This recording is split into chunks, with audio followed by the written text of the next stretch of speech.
What is up, guys? Welcome back to Let's Play Final Fantasy VII. And we're going to start the part by accidentally pressing the back button and causing him to be like, hey, don't leave me here. And then we will walk forward and be like, nah, man, we are ready for this dungeon. This dungeon being the Cave of the Gi. Or are they the Guy? I don't know. I think it's Gi, because it's G-I. That's the tribe. And, you know, like Ryu from Street Fighter wears a gi.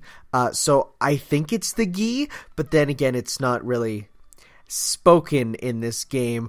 Boy, don't you love how back in these days you could legitimately be confused about how things were pronounced in games. I actually always sort of love that. But this is not a giant dungeon per se, but it's a dungeon nonetheless. So we're going to be looking through here as we fight some snack dudes. These guys are called Hegs. Why are they called Hegs? I don't know. Because especially, like, they have a much more fitting name in Japanese, which is Nidogir. Like Nidog. Like, you know, like that one game, Nidog? Nidhogg, rather. Based off the Norse giant. Isn't it a giant worm?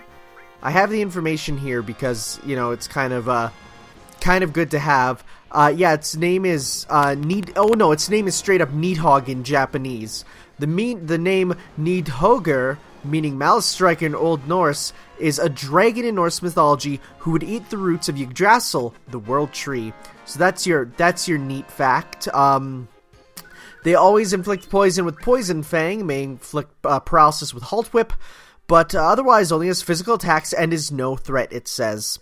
Well, that'd be nice if that was the case, but as you can see, the poison actually does suck. But hey, we snuck up on these specters who snuck up on us. These are the Gi specters, and basically they're just ghosts of the Gi tribe, and you fight them and they do stuff. They're enemies. You can, from these dudes, get a special skill, being the death sentence enemy skill, which, if I recall, death sentence sounds really good, but it's not the best, is it? It's Doom. It is Doom. I was confused with something else. I was thinking of the materia versions, but no, basically you get what is essentially Doom from this, and Doom is a status where you are given a countdown, and then when it gets to 0, it will kill you, which sounds amazing. But a lot of things, you know, that you'd want to use it on, it doesn't work on you, you know, or it doesn't work on them, rather. And there's always like 1 or 2 bosses in a game that you can like, you could be like, yeah, I'm gonna beat you up and, you know, use this on you and it'll win. But it's not often. Very, very rarely do you legitimately get the ability to use those bosses, but it's there, so it's good to have. But it's definitely for, like, later playthroughs and stuff when you learn, like, oh yeah, you can get it. So I do want death sentence on both of my dudes. It will use it on its own, but of course manipulate is the best way to do it. So that's good. There is a 50% chance that the Gi Spectre will counter any attack with death sentence, but it still only always targets the character with the lowest HP. So yeah, you want to do that. They drop smoke bombs, which allow one to flee battle, which is a nice item in case you really have to run. Like, if you're dying and you can't afford the, you know, worrying about, oh my god, am I actually going to be able to run? Because that happens to me. I was playing World of Final Fantasy, and you get to a point eventually where you're just like, I need to run from these battles, because I accidentally put the lure materia on, oh, and here we get to see what Doom looks like. The Grim Reaper comes and just kills this pupper. I accidentally put the lure, it's not a materia, but it's basically materia on in that game, and I thought it would be like a thing you use in battle, because like all the other ones are, but it's actually not. It's actually just a thing that causes more enemies to come after you. So I was really worried about the fact that, you know, I'm being swarmed by all these enemies, and I was trying to run from battles. And it works like in this game where you hold backwards and then, and now when you select it, and sometimes it's yes or no, right? So, items where will like super allow you to run are actually really good. That was one that back in the day I was like, I don't know if I really like this item. Like, is it really that necessary? But then as time went on, I soon learned, like, yeah, if I'm in a major emergency situation, you want that. And that goes for any RPG, of course. Not all of them are the same way. In fact, there's some RPGs where it's straight up every single battle you have a 100% chance of running, or you could just turn off random encounters. Boy, that'd be nice. But now we got another enemy here with the funniest name I've ever really heard. Oh, hey, Death Sentence, my favorite. This enemy's name is called a Sneaky Step, and I'd like to think it's like a ghost version of a member of Red 13's tribe. I'd like to think so. However, it's probably not. It does have one special attack that's called Triple Attack, which is actually just like a normal, boring physical attack that does nothing. It drops M tentacles, which are a good item, and that is about it. So as we can see here, the vengeful spirits of the Gi, they didn't die. And that's why they roam here as ghosts. And I'm not going to spoil anything, but anyone who's played a Final Fantasy game knows, when you got ghosts, you got undead enemies. And undead enemies mean one thing alone: alternate ways of killing them. So, I'll get to that soon enough, but one thing I do love about Final Fantasy is how there are small things that keep them tied together that are really, here's Triple Attack. It's just a single attack. It's actually nothing crazy. There's very small, like, ideas that keep them together. I don't know many games where this happens, but it definitely happens in pretty much every Final Fantasy game, where if you have an undead enemy, healing items hurt them.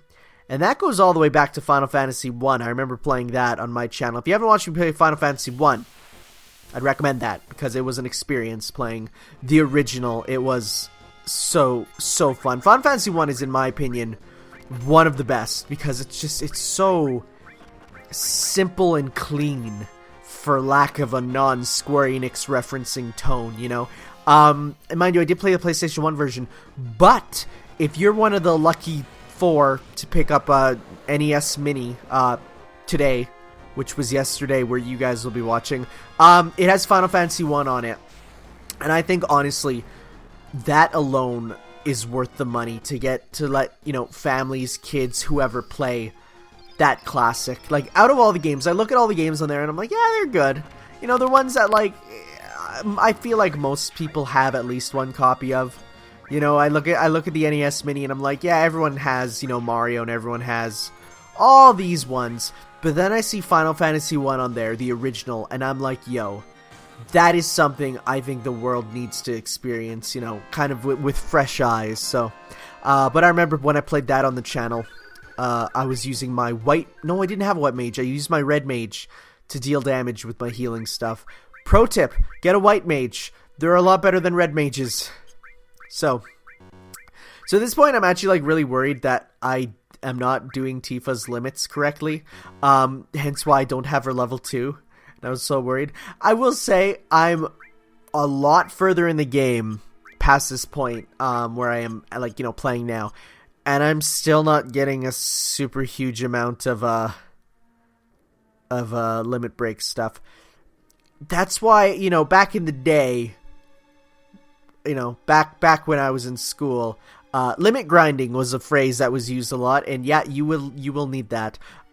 So I did know, because of course I read a guide, that on that spot there, if you run, I think you fly into the wall or into some spikes or something. Yeah, you slip because it's oil. I mean, mind you, how would you be able to know that just from looking at it?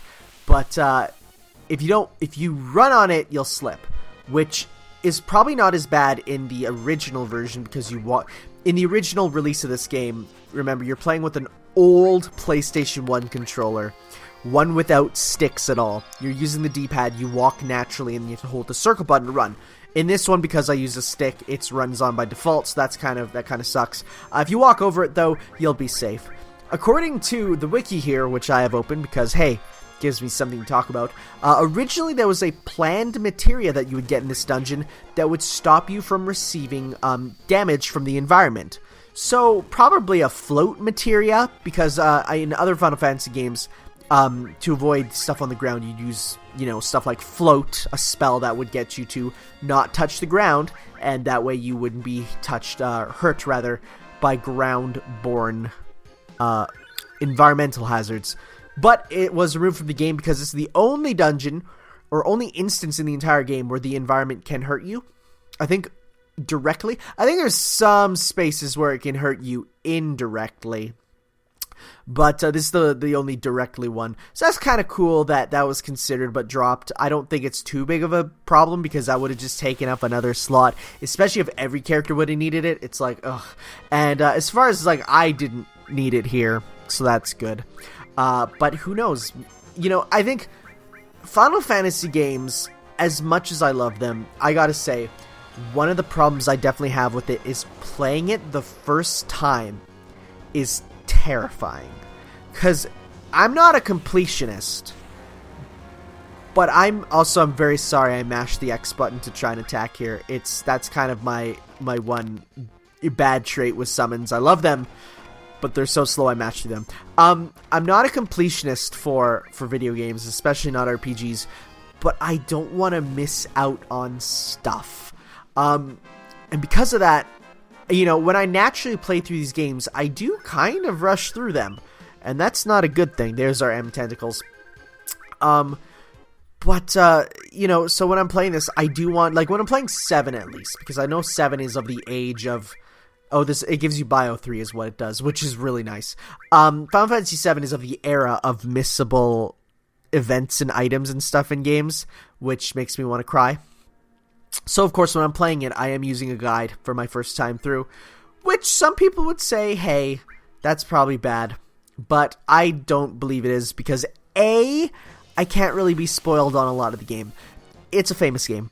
Everyone knows about the stuff of Final Fantasy VII. I say that, but I've been avoiding certain spoilers talking about whatever. That's why I'm actually really excited for what's coming out, in a couple days even, is Final Fantasy 15. And I'm saying this, of course, and I'm always worried about when I do one of these Let's Plays that I'm going to say I'm excited for something and then it's going to come out, oh my god, this game actually sucked. I don't feel like Final Fantasy 15 will. Having played the demos, having played many of the stuff, I've been like, no, I do like it. I like what it's going for. I'm already very attached to the characters. So I'm looking forward to seeing what comes from it, but I'm always worried about that when I'm making these videos, But of course, making these videos does have their ups, because I don't have much to talk about now, because we're just going to go through the dungeon. I will talk about the fact that, some of you may be watching the fact that I'm playing Senran Kagura on the channel, which, hey, that's cool. If you're not, I understand.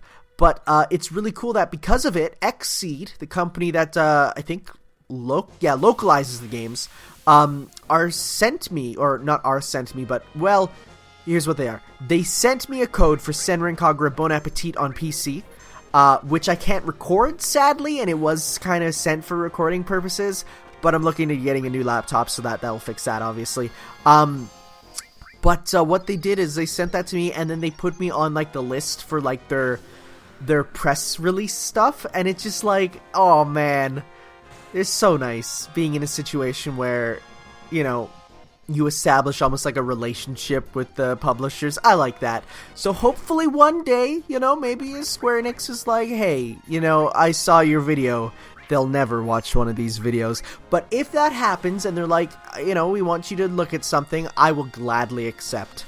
Now, that said, I also received an email recently asking for a mobile game to be done on my channel, and that if I were to put a 2-minute clip of me playing it before one of my videos, I would get money. Just straight up money. I'm not going to say what game, but let's just say I think Chadtronic, ProJared, and Peanut Butter Gamer all did it, and I declined. Because I thought, I don't think anybody wants to watch me play 2 minutes of a mobile game, before 15 minutes, 20 minutes, half an hour of a full-blown actual game. So here's an interesting part, though. You got 5 tunnels. You gotta go through them. See these scary webs? Well, they lead to possibly my least favorite enemy I've seen in this game visually. These things called stingers. So, story time, kids. I used to be incredibly arachnophobic. I'm not anymore, because I moved out to a place where there's so many spiders that I just had to get used to them. So these guys, though, they remind me of the one thing, even though I'm no longer afraid of spiders. I've held a tarantula. Tarantulas are super cool bros. But I do not like daddy long legs. Or anything with long, like really long, thin limbs. I really do feel like that is just the single worst design that God has created on this earth for anything. And back in the day, I was playing, like, I loved my GameCube. So it's still one of my favorite consoles. And I love Super Mario Sunshine. But boy, geez, do the water striders in that game freak me out. And it's weird because the water striders in Super Mario 64 never gave me much worry. But for some reason, the ones specifically in Super Mario Sunshine, I can't handle. They freak me out, man. Water striders in general, things shouldn't, like, go on water like that. Like, I don't like things with large body to leg ratios, you know? I mean, it's not that bad, but let's take a look at what we're gonna have to find another one after. Let's take a look at what what we can do against the stinger. It can use Sting attack twice in one turn. Its Sting Bomb is powerful non-elemental fractional damage and will always remove 3/4 of a character's current HP. So it's basically like gravity, which is terrifying. It will use it as a counterattack, but only twice per battle, so at least it keeps it in check. Apparently, you can use Frog and Mini on it, and you can also use Death Sentence. And then you can shrink it to leave it to die so it doesn't counterattack.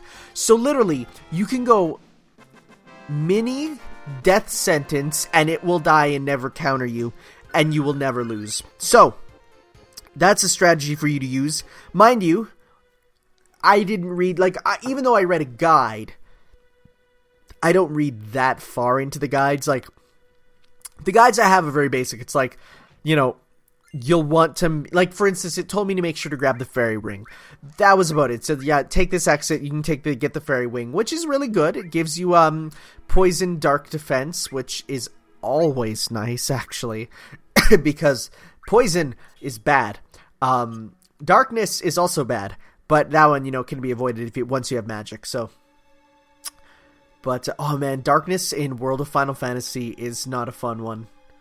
Actually, I'm going to take it back. Darkness in pretty much every Final Fantasy is probably one of the worst ailments because it's just like, because you don't worry about it, so you usually leave it on. The only one that it's good in is in Final Fantasy VI, the original copy, because in that game, they bugged it, and Darkness does absolutely nothing. All it does is give your character sunglasses. But as you see there, we may have used an item / cast a spell, I didn't exactly see which, that healed the enemy. So yes, if you use healing items on those ghosts, as I said before, it will kill them. And that is a legitimate strategy, and you should not feel bad for using it. No. That's fine. In fact, it's actually kind of smart, because these games are just resource management, If you go through them without grinding.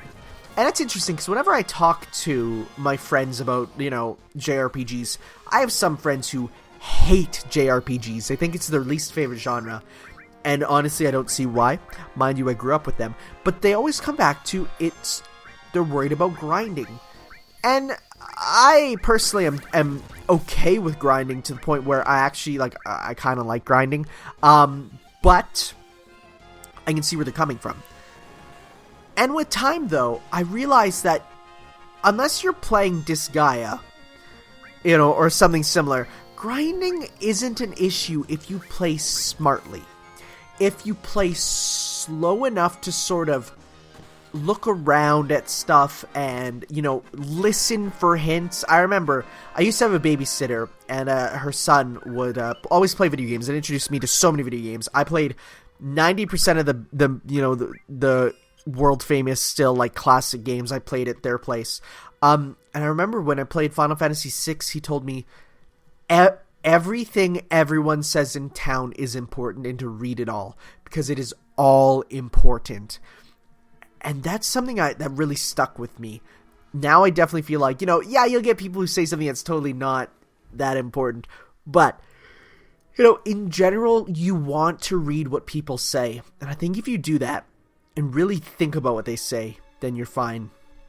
Shoutouts to this wall, though. Looking like a very classic, almost like the way the face of it looks reminds me of definitely very classic art from Final Fantasy. Almost a mixture of Amano and Nomura, because they have very distinct styles, of course. But as you can see, we have here a boss with the one, the only guy whose thing I don't have up. The Gi Natak. That's right, the Gi Natak. He's accompanied by 2 fire souls, or soul fires rather, he is stronger than. So, Gi Natak is undead, meaning curative spells and items harm it. The 2 fire souls that fight along it will use fire 2 to heal themselves and can possess party members to cast the same spell from inside them periodically. It uses a physical spear attack and drain, and I've already killed it because all I had to do was use an X potion that instantly killed it. You can also use life or a Phoenix Down. Phoenix Downs can miss, however, according to this. Otherwise, it's, that's it. I don't think you can't steal anything from it. Its drop rate is 100%, so there is no reason to just straight up use a healing item and kill it. I mean, you're not missing out on anything. I love it. It's great. And there's in every Final Fantasy game, well, not every, but almost every, there is, we got Gravity from it, which is sweet, because that gives us the fractional attack. In a lot of Final Fantasy games, at least, there's a boss that you can destroy with just sometimes even throwing a Phoenix Down out. The Ifa Tree, the Spirit Train, or the Phantom Train, rather. There's a couple more. They don't, I can't say which ones off the top of my head aside from those 2, but they are there. And it's definitely like, I love that. That's such a good, recurring Easter egg, for sure. But as we get to see here, we get some, important backstory for Red 13. And it's interesting because this feels like it should be an optional side quest. I think this might be your sort of hint that every character has a personal struggle that they have to come to terms with, and by doing that you'll get a very special item. Also, Red 13's father's name is Seto, and he is regarded by some as the rival to the king of games Yugimoto, and created a Kaiba Corp, of course, as a dog. But, when you want to talk memorable scenes and memorable images, this is definitely one. And it was interesting because I was listening to a preview for Final Fantasy 15 where they got people to talk about moments in Final Fantasy games that made them, sort of feel stuff. And they always say, just Final Fantasy VII and the themes of loss and the themes of overcoming loss. And this is definitely one of them. Like Red 13 thought his father was, a traitor or whatever. And here he's learning that, he wasn't, but he still lost him in this battle. He was still lost to poisonous arrows, turned him to stone. Now, mind you, we have a whole pocket full of soft, but sadly, we can't use them. But, this is very much, and I've said it before, but Final Fantasy VII goes from big important scene to big important scene, just constantly.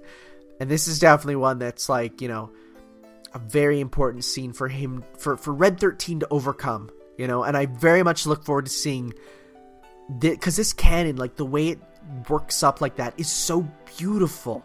You know, the perspective is not good. If you look at this image flattened, which I did to make the thumbnail for this part, the perspective is all wrong. You know, an artist would look at this and say it's all wrong. But in terms of what it means, it doesn't matter if the perspective is wrong. I know a lot of people say, like, I was talking on Twitter today about how some people say, you know, if an animation doesn't convey exactly what needs to be conveyed, then it's bad. You know, they say that the form has to represent the function at all times, and I disagree with that. Even though this scene, you know, you look up and it doesn't look right, you know, perspective wise, I think that's fine because the form of it is wrong. You get a better function out of it. You get a better meaning of it. And that's super important. You know, the art is more important than it being sort of, I don't know how to say this, but like proper, if you will. You know, it's like, that's a whole discussion for another time for sure. But this is, you know, this is where I sort of, where I felt a similar thing for sure. We get a really good, like, you know, I look at Bugenhagen here, and he's such a weird character. Like, weird name, weird design. Is he floating? Is he on a ball? I don't know. I don't think there's official art of him. At least I'm pretty sure. I can check right now, because I'm genuinely interested. But I'm really excited to see what, like, he looks like, with an updated design, for sure. You know? But at the same time, he's still a very important character. Okay, so he's apparently, according to Google Images, an old man sage guy floating on a ball. So he is floating on a mystical ball, like legs crossed. So that's it's very interesting. Actually, I want to see if there's any. Oh yeah, he appears in Before Crisis, and he is an old man floating on a ball for sure. Yep, that's done in a little more HD. He's apparently named for the same character, or named from the same name from the character from the movie The Omen. Very interesting. In the film, Bugenhagen is an archaeologist who relates a great deal of lore of the Antichrist to the protagonist so they may stop him. Huh. Interesting. Okay, so you do see him later where things are explained. Yeah, apparently he's related and named after The Omen, a 1976 American film. Huh, does he have a different name in Japanese then? No, it's Bugenhagen. I'm sorry if I'm not paying super close attention to this scene, but this is a very good scene. This is a very, you know, a good scene a powerful scene for Red 13. And I with an updated translation and updated visuals, this scene might actually really touch my soul, you know. But I don't know. When I was playing this, I was slightly cynical because of the graphics, if you will. Like I'm like, yeah, this back in the day for sure would have probably made someone cry. Music especially, because, you know, it uses the same theme from before, but with an updated sound to sort of fit it, and I love that. And oh my god, this is so good. Seto is crying.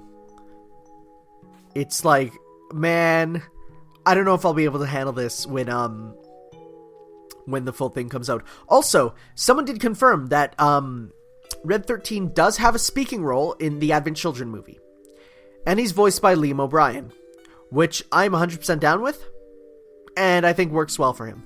So now you just gotta imagine Akihiko from Persona 3 saying all of Nanaki's lines, and you'll get exactly what we're going for. But by doing this event, we get a very special item really early, which I don't think we'll get right away, but it's the item that lets Red 13 do his level 4 limit break. Now, every character has an item for this that lets you, I think, accept Cloud? I'm not sure about that. That one I could be wrong with. But it lets you get their strongest limit break, which is their level 4. And as super awesome as that is, The sad thing is you can't actually use that item and get it until you've leveled up enough to get the ability to use it. So even though we're at limit level 1 with him, we can't actually use it till we get to limit level 4.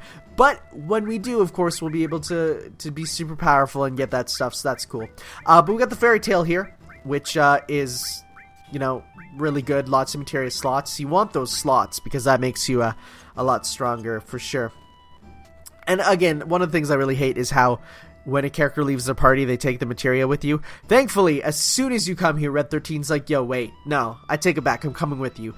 Because this isn't a game where you'd lose a party member permanently. No way. There's no way whatsoever, you know?